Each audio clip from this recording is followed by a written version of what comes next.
अजी सबसे पहले हमला काय करना है? सबसे पहली हमला एक पत्री भात खाना है।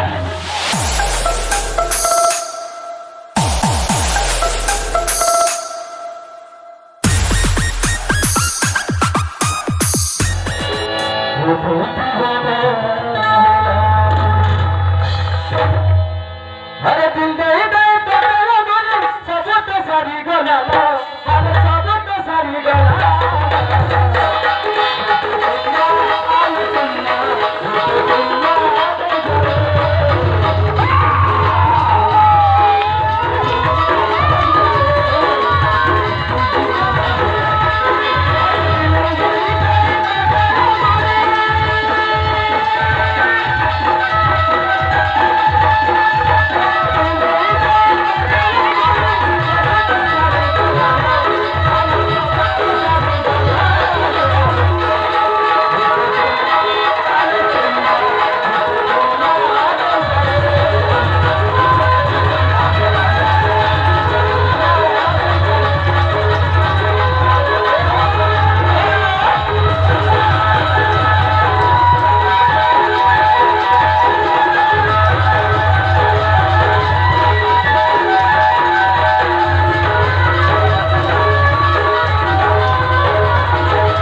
सुना सुना।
काम है करना ना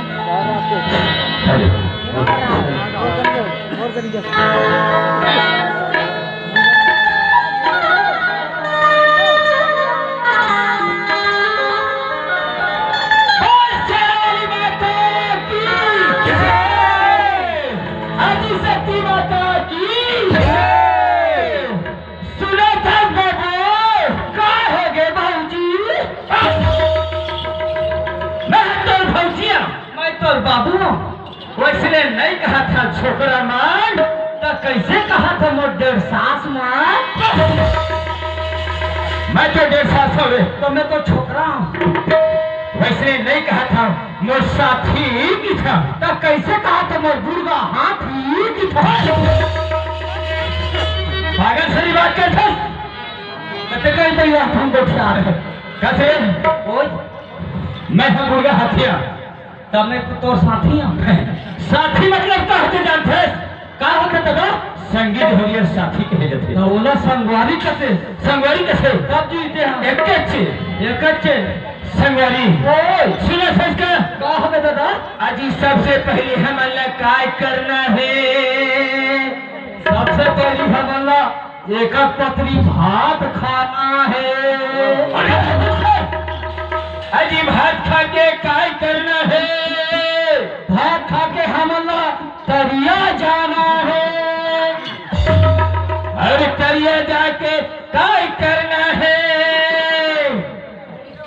एक छोटा गुड़ा खुला मुंह में भर के दबकी गिराना है। पपी हम यहाँ गिरा रहा है काय कर रहा है दादा संगवारी ओए क्या काय कर रहे जानते बता लो मुझे दादा सरस्वती माता ने स्तुति करना है। थैंक यू भैया ये थैंक यू कैसे इंग्लिश शब्द है। अच्छा ठीक सरस्वती माता हमला सुस्की करना है। चंडाल पपी अरे सुस्ती बात नहीं हो समझे कहा था दादा सरस्वती माता आराधना करना है। ढेरी मैच भैया ढेरी मैच वाला हम सरस्वती माता का वंदना देना है। बेईमान कहीं के अरे पगला सरस्वती माता बुलाना है। अच्छा भैया सरस्वती माता झूलाना है। मैं तो लगता कहीं के समझा तय ना मोला भाटो कहीं के समझा ले। हम दुल्हन का कहना होता हम दुल्हन साढ़ू होता तोर बाप को नहीं जानता कौन है? मोर बाप है और तोर बाप है? बोले मोर बाप है। तोर भाई है मोर भाई है तोर भाई है मोर भाई है। तोर भाई है मोर भाई है तोर भाई है मोर भाई है। तोर बहनी मोर बहनी तोर बहनी मोर बहनी। बिल्कुल सही और तोर सुवारी मोर सुवारी। सब बात है लेकिन ये नहीं बने समझे साबा तोर मोर बना थे तो एक के ठन काबर नहीं बना थे। एक बेटी ते घरे घर मुहावे रे पपी तो बेसरो में धर के नीचुलत रहू काकी। होबे नहीं हो काबर निहोस काबर हो काबर निहोस जूठन हो तो हमारा लेके ऑपरेशन करवा दे हो तो। ये बिहारी ओए ते मोर बात नहीं समझे नहीं समझे दादा। सुना ससुरवारी सुना हमर दादा। अरे कोई भी देवी देवता ला पूजा करे पहली काय ला मनाया जाते? गौरी गणेश ला मनाए गौरी काय रे? मनाया जाते। ससुरवारी ओए वही ले मैं पूछा तोला हाँ दादा। सबसे पहली गौरी गणेश ला मनाना मनाना है मोर दादा। मनाओ हाँ दादा चलो। चल भी है प्रचार करूँ तो प्रचार आज दोनों हाथ ला जोड़ के सरस्वती ला मनाबो ध्यान लगा के सुन दाई दादा हो अवन ठार ददरिया गावो। हम अच्छा करते ये वकील कहीं का छोड़ दे तब मैं इसने कहीं का कहत रही। अजी भी न हरया गजानन स्वामी के शरणों में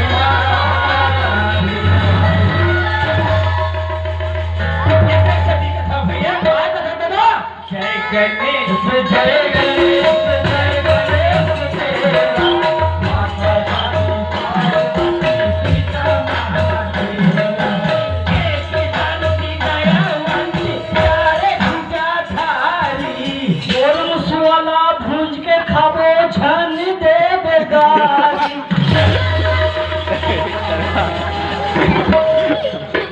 असले चंदा पपी ओए ओकर मुसवाल भून के खावे अरे ऐसे का तो भैया ऐसे 11 दिन ले बैठी हमर बकरी के कोटल खिला नहीं बची। नहीं बचे सब ला खा दी। सही बात है कौन खाई?